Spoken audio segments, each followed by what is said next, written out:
pas contente. Marche pas dans ton pipi. C'est pénible. Hein. Je vais mettre du papier direct. Qu'est-ce que tu fais? Allez, reste là. Le temps que je nettoie ça. Au moins que je mette du papier, Loulou, s'il te plaît. Oui, bah oui, coin. Tu m'as fait des bêtises là.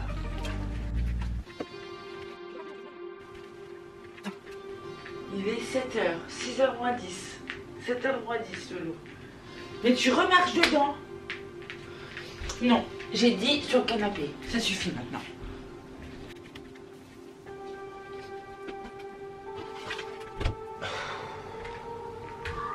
Oui, bah t'attendras pour manger. C'est 8h que tu manges.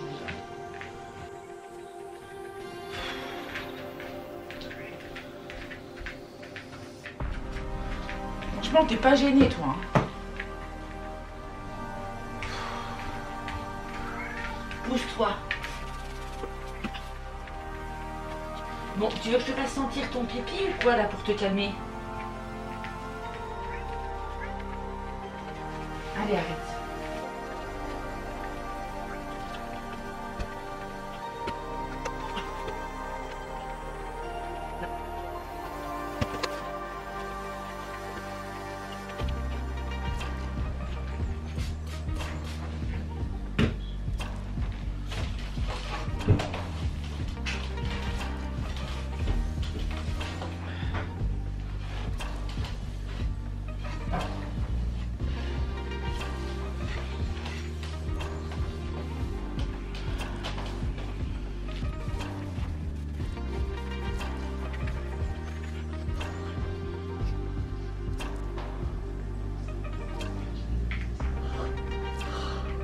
Tire pas la chasse d'eau, bébé, je vais mettre le papier essuie-tout.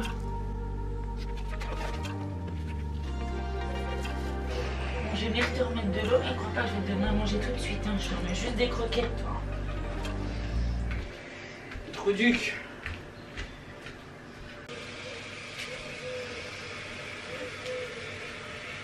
Tiens. Et tes croquettes. Oui, oh bah oui. Ne me réclame pas autre chose, petit con.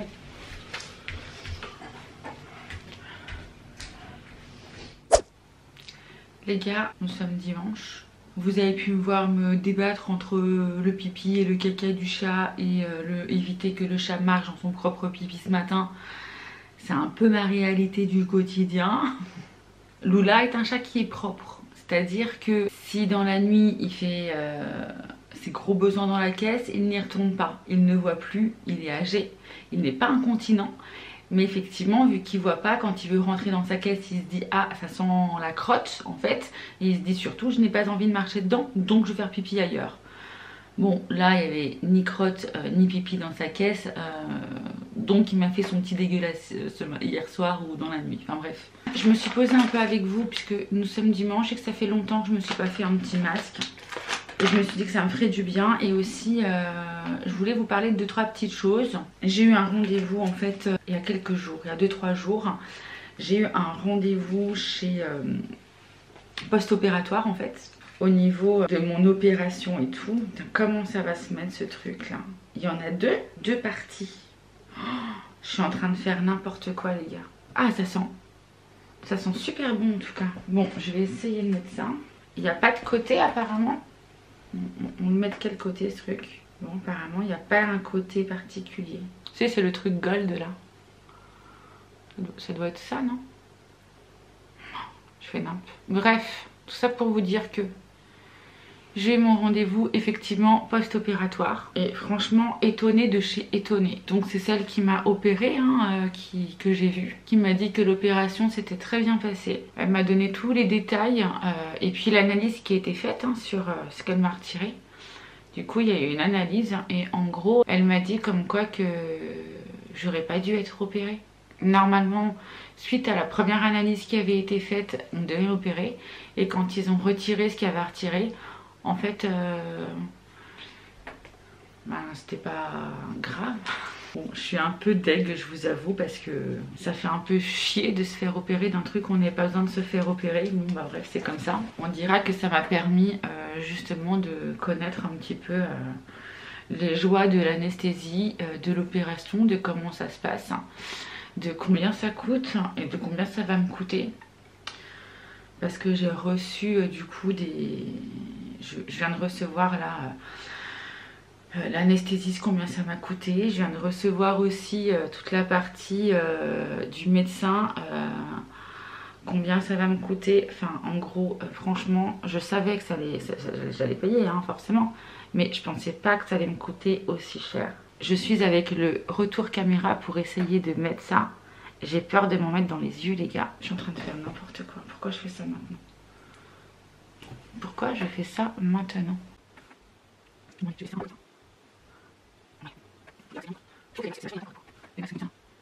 Bref, donc du coup, voilà ce qu'elle m'a dit. Elle a regardé aussi au niveau de ma cicatrisation. Elle a vu... Putain, ça me gêne de ouf en bas là de l'œil. Elle m'a dit qu'au niveau de la cicatrisation, que je cicatrisais plutôt bien. Donc je vous avoue que là, pour le coup, j'étais bien contente qu'elle me dise ça. Qu'on me dise que j'avais une bonne cicatrisation. Ça me faisait un peu peur l'histoire. Non mais franchement, faut avoir bac plus 15 pour réussir à mettre ça convenablement et pas se tuer les yeux ou c'est que moi qui galère comme ça là. Donc bon, contente qu'elle me dise que ma cicatrisation était plutôt bien, plutôt bonne. Par contre dégoûtée de savoir comme quoi que j'aurais pu éviter l'OP quoi. Donc ça par contre ouais, j'étais un peu deg pour le coup. Donc je suis repartie, j'ai repayé, ça n'a pas duré longtemps, hein, ça a duré 10 minutes de consultation pour qu'elle me dise ça. Donc voilà, le lendemain j'avais un autre rendez-vous. Pareil, hein, je vous en parle pas, je vous dis réellement parce que j'attendais ce rendez-vous post-opératoire et d'avoir mes résultats pour vraiment vous faire une vidéo dédiée où vraiment j'avais tout le processus de la découverte du virus jusqu'à l'opération et le rendez-vous post-opératoire. Donc voilà, donc ça sera vraiment une vidéo dédiée hein, comme j'ai pu vous le dire. Et effectivement j'en ai pas parlé encore parce que j'attendais que ce rendez-vous post-opératoire soit fait. Donc voilà, ça y est, ça a été fait. Donc je pense que je vais vous tourner la vidéo dans quelques jours et comme ça vous pourrez la voir certainement la semaine prochaine ou en fin de semaine. Enfin je sais pas comment je vais me débrouiller ou dans quelques jours.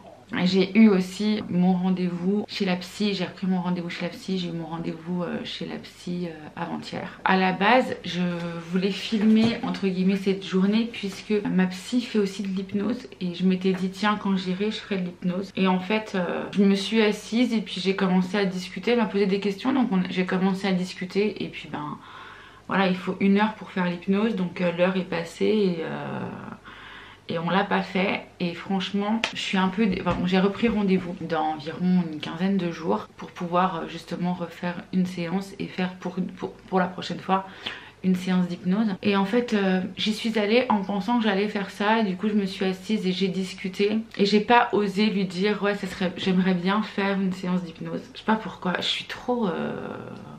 je sais pas, j'ose pas des fois et ça c'est tout mon problème, c'est de pas oser. Et du coup j'ai rien dit et en fait je pense que j'avais beaucoup plus besoin d'une séance d'hypnose que de discuter puisque le fait d'avoir parlé... En fait je pense qu'il faut que je m'écoute, faut vraiment que j'arrive à m'écouter et parce que vraiment j'avais vraiment envie de cette séance d'hypnose, de me dire ok je vais voir si ça fonctionne au moins pour pouvoir me détendre, m'apaiser un peu plus. Et pour vous dire vraiment la vérité de ce qui s'est passé, c'est que en fait je suis sortie déçue. Je suis sortie déçue parce que c'est moi qui ai parlé. J'ai pas senti qu'elle m'a donné des tips. Voilà, en fait. J'ai juste parlé et en fait ça m'a pas fait du bien. Parce que j'étais pas venue pour ça en fait. Et j'ai senti que ça m'avait pas fait du bien en fin de compte puisque... La preuve en est, c'est que le fait d'avoir ressorti des choses ultra négatives sur ma vie, des détails, etc., de ce que j'ai pu apprendre, le couteau qui était déjà planté, de devoir le retriturer. Le lendemain, j'ai pété un câble, le lendemain, j'étais en pleurs pour des futilités. Je me suis mise à pleurer, mais vraiment à pleurer en gros de... chaude larmes, vraiment en mode je lâche tout. Vous savez, c'est comme si c'était les petites gouttes d'eau, les petites gouttes d'eau, les petites gouttes d'eau, les petites gouttes d'eau. Et puis là, c'était l'explosion, vraiment. Où j'étais ultra mal et où j'étais aussi... j'avais l'impression de ne pas être comprise. Donc du coup, j'étais agressive en fait dans mes mots et dans ce que je suis. Donc ouais, franchement, des fois, je me dis, il faut vraiment que j'arrête d'avoir peur et de pas oser. Parce que, en fait, je pense que j'avais juste besoin d'aller à ma séance chez ma psy et de prendre le temps et d'avoir cette séance un peu de relaxation, de fermer les yeux ou pas ou non. Enfin, j'ai jamais fait d'hypnose chez elle et je me suis dit au moins je vais tenter le truc et ça pourra que me détendre et me faire du bien. Et en fait j'y suis allée, j'ai pas osé lui dire que je voulais une séance d'hypnose. Je suis con, hein, vraiment, qu'est-ce que je m'énerve. Et en fait je me suis retrouvée à parler des trucs qui font horriblement mal. Pas comme si de rien n'était, mais à déballer, si vous voulez, à parler des choses comme si j'étais en train de lire un livre, comme si c'était pas à moi que ça arrivait en fait. Vous voyez ce que je veux dire? Et en fait quand je suis sortie, ben j'ai repensé et le lendemain j'ai voulu faire des trucs et tout et en fait le petit grain de sable qui a fait que ça n'allait pas, ça m'a fait péter un câble. Ça m'a déprimée, ça m'a fait pleurer, ça m'a... où j'ai l'impression que j'étais complètement nulle parce que j'arrivais pas à faire ce que je voulais, que ça n'avait pas fonctionné alors que c'était pas de ma faute. Enfin bref, et j'ai explosé. J'ai explosé et j'étais... je suis partie des larmes et du sanglot et à être ultra énervante, agressive en fait. Je pense juste parce que je suis en burn-out de ouf. Donc aujourd'hui je m'étais dit ça sera une journée chill, voilà. En fait voilà ce que je me suis dit. Je me suis dit bon, aujourd'hui on va faire un truc un peu chill. Je me suis levée, j'ai ramassé le pipi du chat, le caca du chat et je vais vous dire quelque chose. Je sais que mon chat c'est l'amour de ma vie, j'aime mon chat comme jamais. Mais franchement quand vous vous levez le matin, que la première chose que vous faites avant même de boire votre café, c'est d'ouvrir et de voir qu'il y a de la crotte par terre et du pipi par terre et que la première chose que vous faites c'est de ramasser, d'avoir les mains dans la pisse du chat, c'est pas agréable. Ça vous... C'est pas la petite dose de positif du matin quoi, c'est déjà la dose de merde du matin. En gros c'est exactement ça. Ça m'a pas mis dans un bon mood déjà, donc en fin de compte ça m'a déjà saoulée. Donc j'ai essayé de faire style de rien et voilà, on a continué cette journée comme si de rien n'était. Mais du coup vous savez c'est un petit peu comme le truc où on se dit j'ai passé une journée de merde. En fait c'est souvent parce que il y a eu un truc qui s'est pas bien passé dès le matin qui pour le coup du coup a engendré qu'on va voir tout le côté négatif de toute la journée. Alors que des fois s'il n'y avait pas eu ce petit truc là, tout se serait bien passé. En fait c'est un peu comme ça, c'était un peu ma journée d'aujourd'hui, enfin le commencement de ma journée. Après nous sommes dimanche, donc je m'étais quand même levée assez tôt, enfin je m'étais réveillée assez tôt parce que je savais que j'avais le montage et ma vidéo à faire parce que je voulais vraiment qu'elle soit mise en ligne. Ça m'a pris beaucoup de temps puisque j'avais plus d'1 heure de rush. Donc quand c'est comme ça, c'est très long. Et en fait pour être totalement transparente avec vous, ça m'a mis... Donc attendez, j'ai mis ça, donc 8 heures. J'ai fini vers les 11 h tout le côté montage. Il me manquait plus qu'à exporter. Et une fois que j'exporte, après je fais ma miniature et... vous savez la petite description et tout. Et là mon ordinateur il bug. Je sais pas ce qui se passe, j'ai un problème de wifi, il voulait pas passer en wifi. Enfin bref c'était un truc de dingue. C'est très simple, j'ai réussi à me défaire de tout ça. Les gars il était 14 h. C'est à dire que je me suis réveillée, j'ai ramassé la pisse du chat, la crotte du chat, je me suis fait mon café. Après l'homme m'a fait un café. Pendant que je buvais mon café j'étais en train de... avec mes oreilles, enfin mes oreillettes, mon casque en train de faire mon montage et je n'ai pas arrêté jusqu'à 14 h. Voilà. Et après ça s'est enchaîné. La vaisselle, laver ce qui peut pas être dans le lave-vaisselle, les machines à tourner, etc. Et puis après j'ai eu un coup de barre de ouf et je me suis endormie. Mais je pense que c'est ça aussi, c'est qu'à un moment donné il y a eu trop, il y a eu l'accumulation de beaucoup de choses et je crois que j'en ai eu juste marre, j'en avais marre, c'est tout. Et je pense que c'est ça aussi le côté un peu burn-out et dépression, c'est qu'on se rend pas compte, on essaie d'être fort, mais à un moment donné la fatigue elle te rattrape. Et ça joue aussi sur mes nerfs. Et même l'homme me le dit. Il me dit mais tu te rends compte que tu t'agaces entre guillemets pour pas grand chose. Enfin bref, voilà l'état de ma journée aujourd'hui. Donc j'ai décidé de faire ma petite sieste après-midi. J'ai fait avec l'homme, on était tous les deux. Et puis ben voilà où j'en suis. Ça va chérie? Ouais. Je suis en train de filmer. Ouais, mais pourquoi tu m'appelles? Bah, parce que je t'ai entendu. Je viens de me faire un masque. Ah, c'est raté, hein. Tu dois encore? Oui, mais je suis plus belle, non? Ah ouais. Regarde. Ça te fait pas penser à quelqu'un? Si, à moi que je suis pas rasé. Je pensais que t'allais me dire au Père Noël. Non, je vais faire pipi. Ah! Je vais pas couper, ils vont me savoir, bébé. Hein. Je sais qui dit. Bon, voilà du coup les déboires. Note à moi-même, me faire confiance. Que quand j'ai pas envie et quand pense que c'est mieux pour moi ça, de le faire. Mon problème c'est que je mets souvent mes désirs, ce que je veux, etc.